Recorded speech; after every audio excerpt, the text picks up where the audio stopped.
What's going on, Huskeridians? This is Ethan Weiss. This is 4 hours to Lincoln.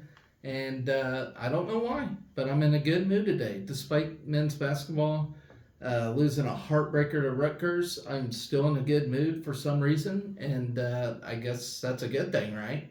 Uh, do me a favor, please hit subscribe, uh, which will do me wonders. Anyways, guys, let's get down to it. Let's talk about what went down last night, and that is men and women's basketball.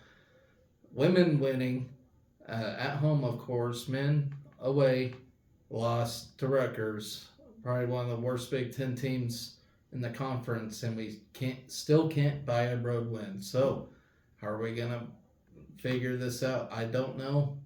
Uh, Only the coach and players can figure that out. And with Juwan Gary going down with an potential ACL injury, that hurts big time. And it didn't help Brink Mass, Hosea Alec, and company fouled out as well as we went to overtime. It was just a bad deal all around. So let's talk about it.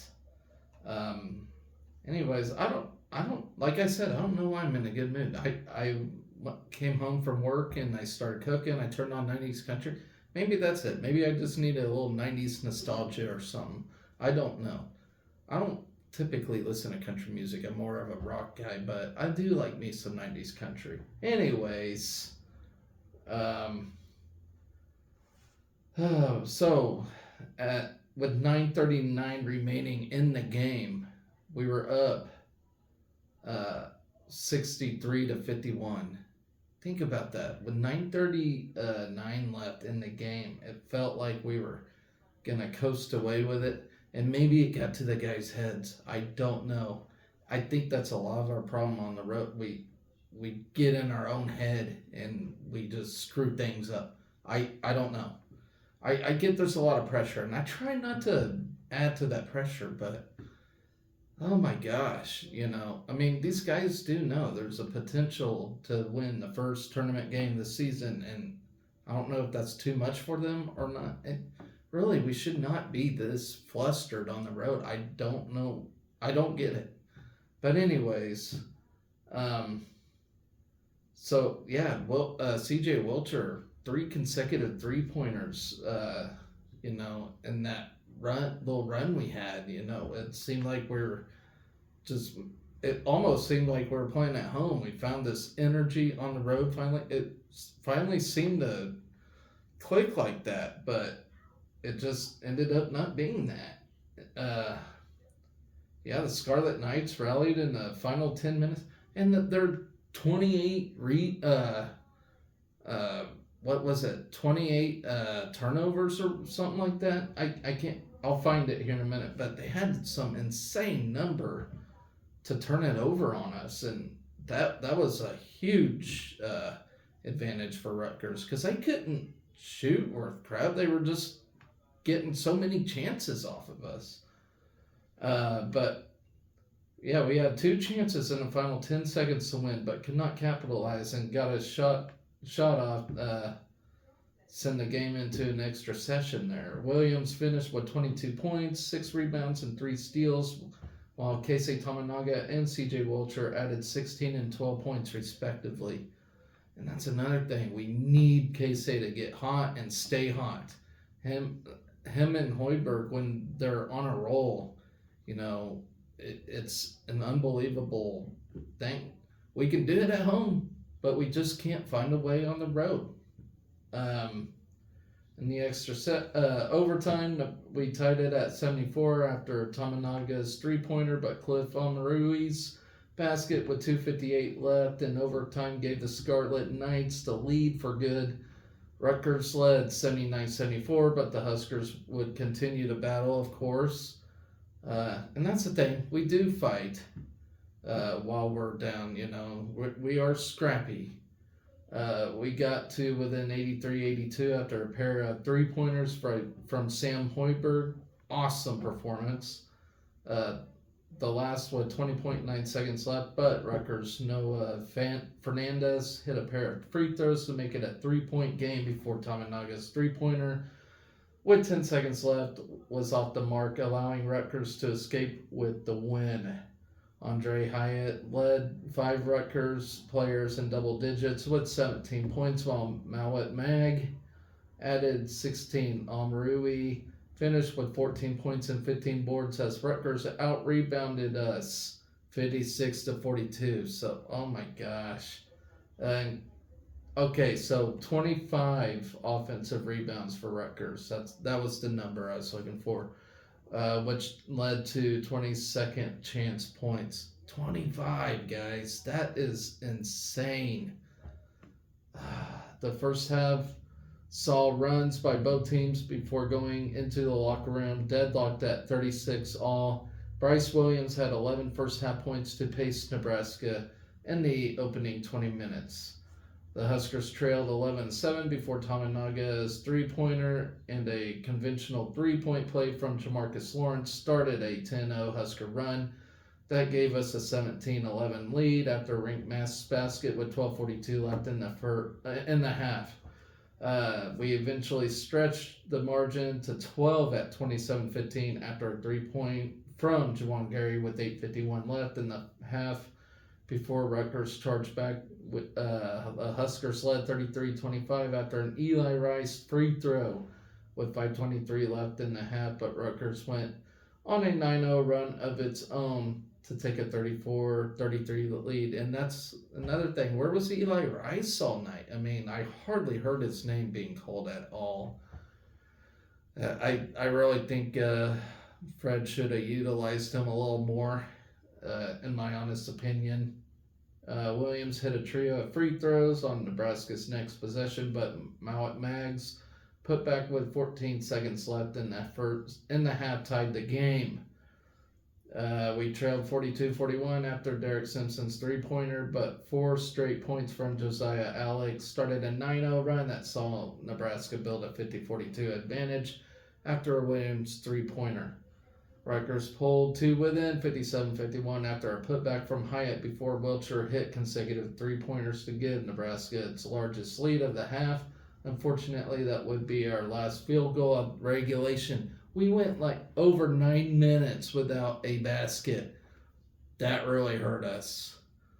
And that sparked the Scarlet Knights comeback in an 11-2 spurt.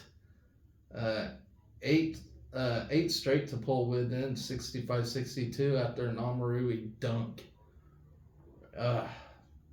Just heartbreaking. Nebraska, which went 12 of 15 from the line in the second half, kept hitting free throws to stay ahead and led 69-66 after Jamarcus Lawrence hit a pair of free throws with 1:06 left in regulation. On Rutgers' next possession, Almarui scored but could not convert the three-point play to make it a 1-point game. With 26 and a half seconds left, Almarui was fouled but missed the front end of the 1-and-1. That would hurt Nebraska as the Scarlet Knights kept possession and Hyatt split a pair of free throws to tie it at 69 all with almost 20 seconds left, 19.8 seconds left.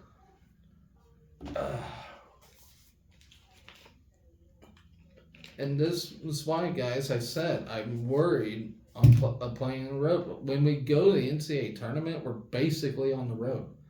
Depending on where they put us at, it's just, we got to figure this out, especially before.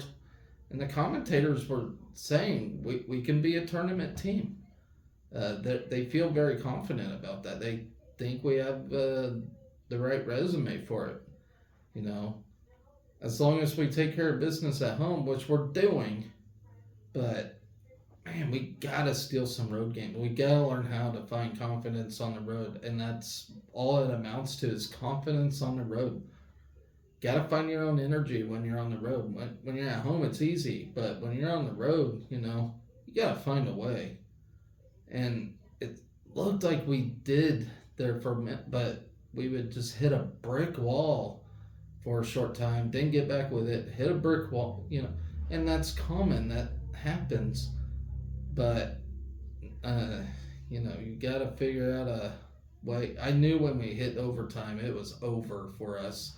So Uh, we just got to find a way on the road. I still believe this team is in good shape, uh, but obviously there's a lot of confidence building that's needing to be done.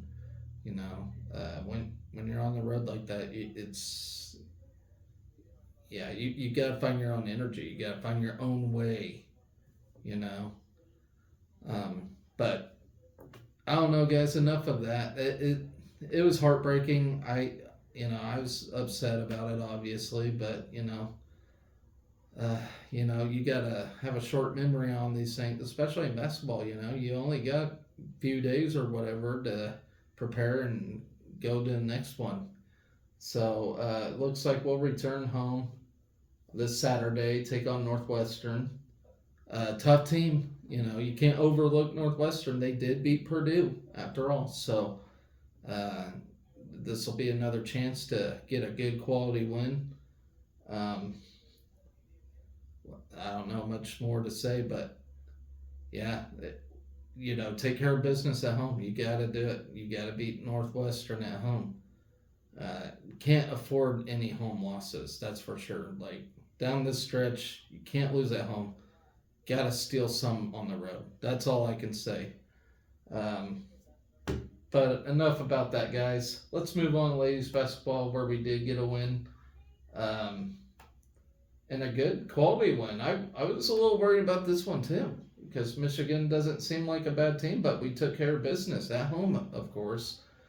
Uh, Freshman Natalie Potts produced her third double double of the season with game highs 13 points and 10 rebounds to lead four Huskers in double figures as we rolled to a 62-43 win over Michigan at Pinnacle Bank.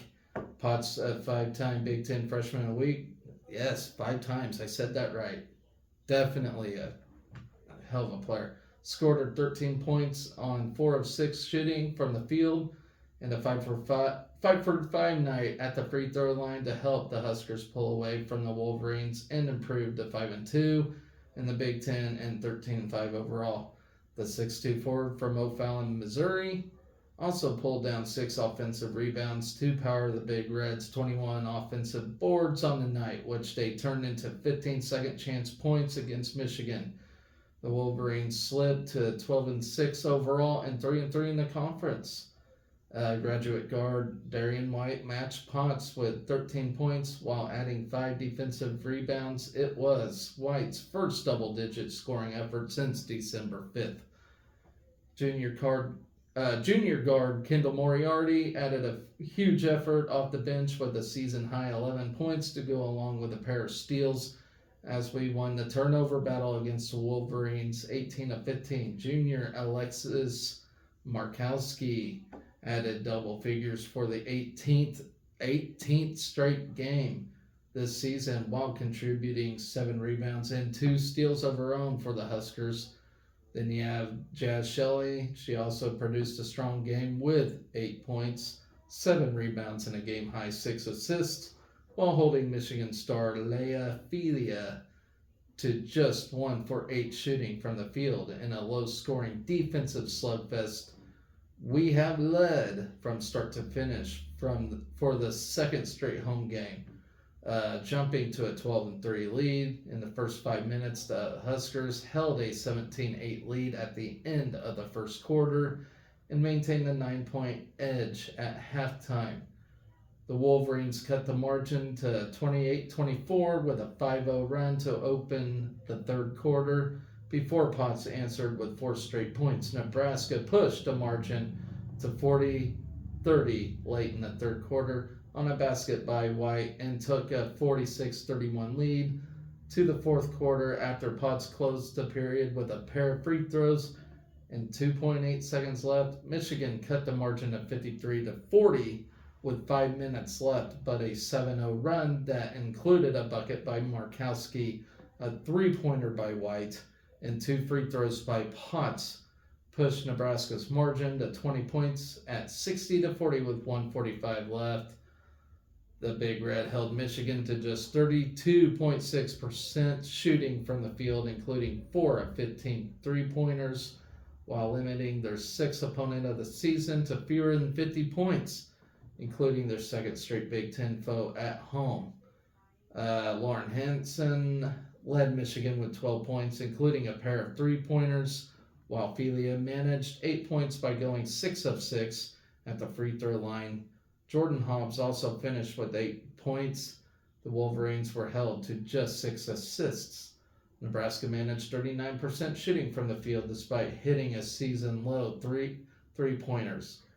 The Huskers did hit 13 of 18 free throws and produced a commanding 46-28 edge on the boards, including 21 of 8 on the offensive glass.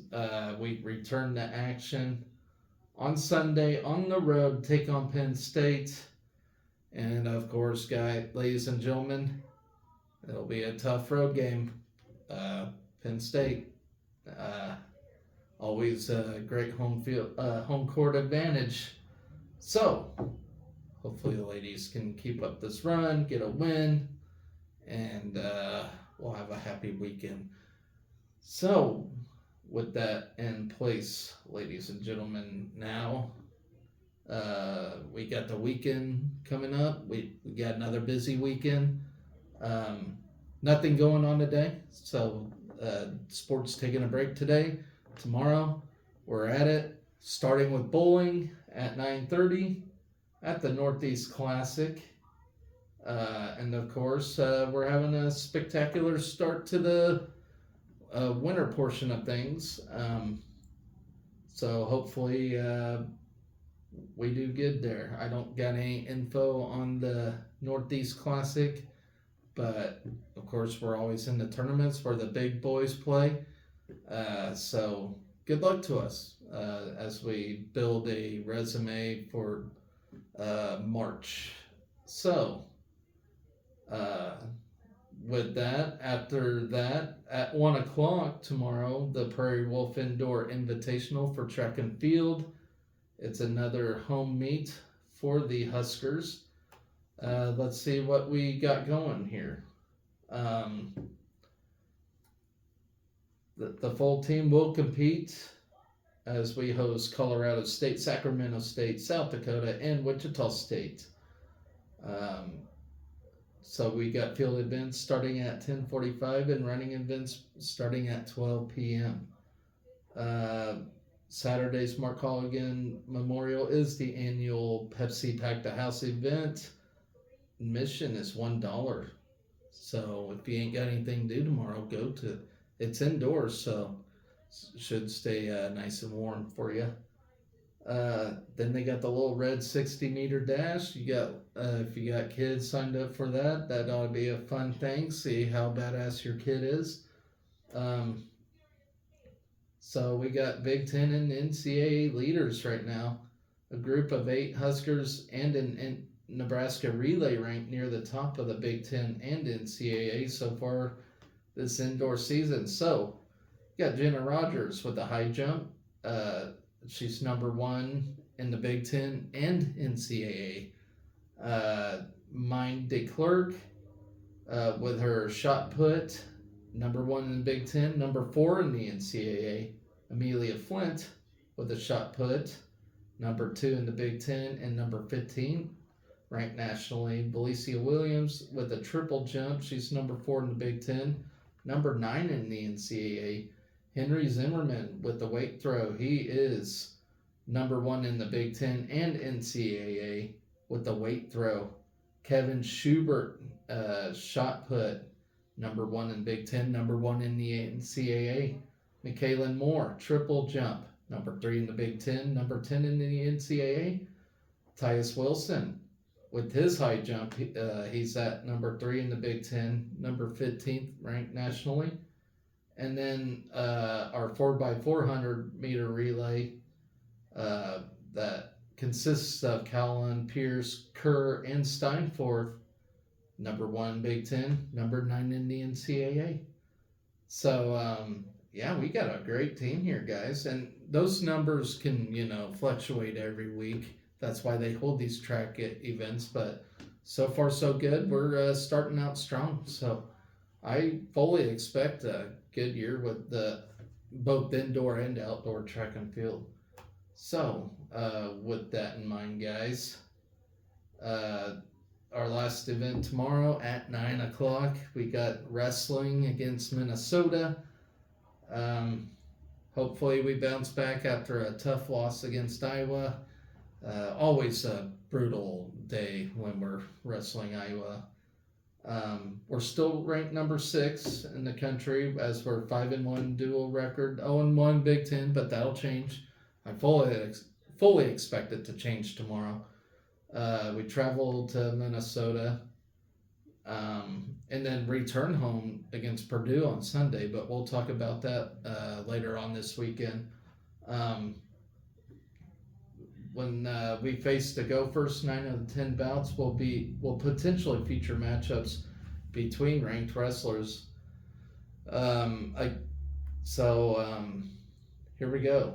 Our projected lineup at 125, we got Caleb Smith. He's been cooking here lately. With Minnesota, they have Patrick McKee, who's 8-3 right now, ranked number 18th in the country. Should be a solid matchup. 133 pounds, we got Kyle Berwick or Jacob Van D. I fully expect Jacob Van D to go in, because why would you not? Especially after a huge win against Brody Tuskey last week. And he'll either take on Jake Gleva or Tyler Wells. I would fully expect Tyler Wells to be in there. I mean, they're their best shot. Then you got 141 pounds, Brock Hardy. After a tough match against Iowa, taking on Vance Bombar, who's ranked 19th in the country, 10-3. I would think Brock Hardy would bounce back and get a win here. 149 pounds, you know him. We all love him. Ridge Lovett, number 1 in country. Could take on Drew Roberts, who's ranked number 13th. He's 13-3. I expect Ridge to get through this, but it ain't easy. Wrestling's a lot harder than it ever was. 157 pounds, you got Peyton Robb, ranked number 3 in the nation, taking on Michael Blankus, terrific wrestler. He's only ranked 10th right now, but he's a lot better in that ranking, in my honest, humble opinion. That's going to be a tough match. 165 pounds, you got Antrell Taylor taking on either Hunter Lydon or Blaine Brenner. I would think Minnesota put in Blaine Brenner. No time to experiment here. 174 pounds, you got Bubba Wilson or Elise Brown-Tunn. Again, I never know who they're going to throw in here. 174 pounds, it's still wide open. But Minnesota either got Andrew Sparks or Sam Skillings.